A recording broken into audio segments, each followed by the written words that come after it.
All right, everybody, let me show you what we figured out.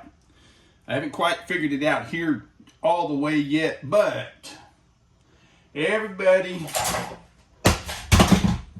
ow, was telling me to loosen these two screws. Well, I did that yesterday, and all that did was let me slide this right here, this way or that way.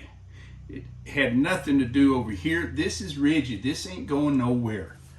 You can even look. But anyway, so I tightened that back up as best I could one-handed because I've got a bad shoulder. So my buddy Randy Paris pointed out these bad boys right here and here. I've loosed it. I'm going to go ahead and pull them, maybe not all the way out. It's a 6 millimeter, and I'm going to tighten these up, and I hope I can get enough of a bite on these.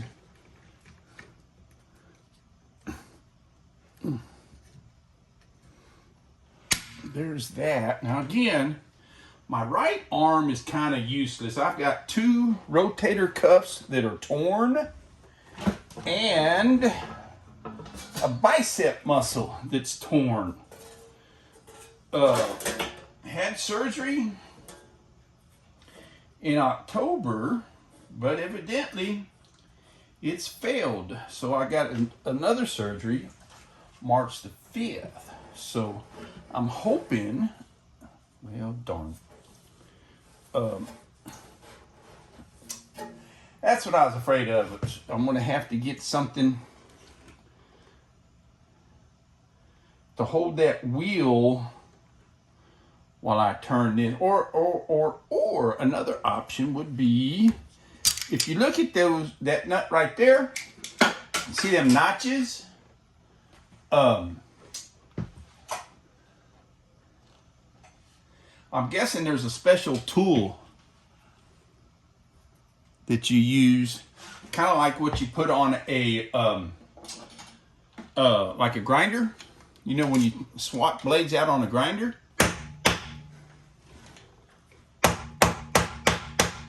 That ain't doing nothing.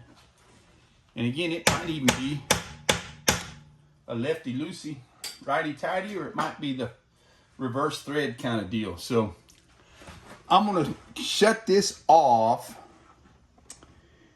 and look in my manual and see if I can't find. I searched and looked and read it 2 or 3 times this morning while I was eating breakfast, and I never saw any way of tightening that. Yes, it explained how to tighten this.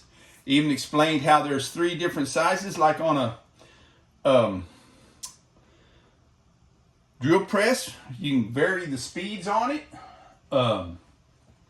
For what I'm going to use it for, I'm going to get it as slow as I can, because I'll be using it on veg tan. So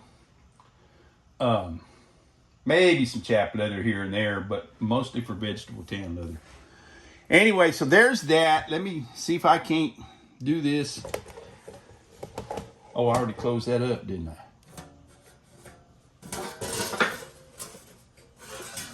That's easy access.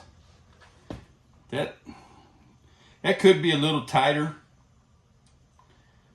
and I kind of probably shouldn't have loosened that up, because that probably, now my blade is going to be loose. But like I said, I had to take a hammer and hit that, pap, pap, pap, to get that as tight as it is there.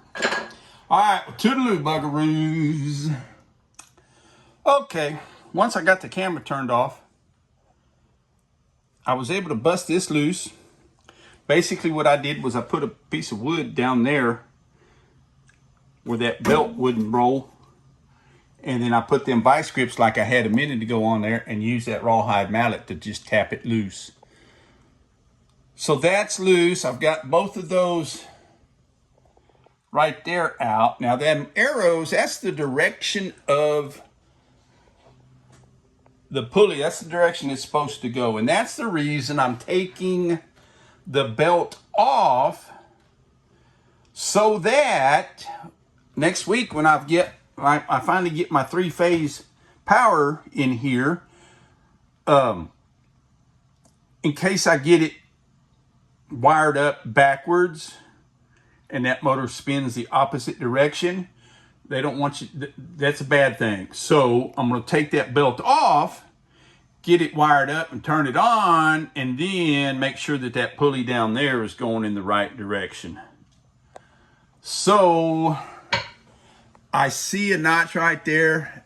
Maybe there's a big old puller, say that 3 times fast, that you need to put on there, and that's why that notch is right there. They did talk about special tools that came with these things, which I'm sure are long gone. So that's what we're working on next, trying to figure. There's one other thing I was wondering about. I wonder if that little bolt right there has something to do with, I don't see how that slides back and forth where that motor's at. But maybe that bolt down there has something to do with adjusting it. I don't know.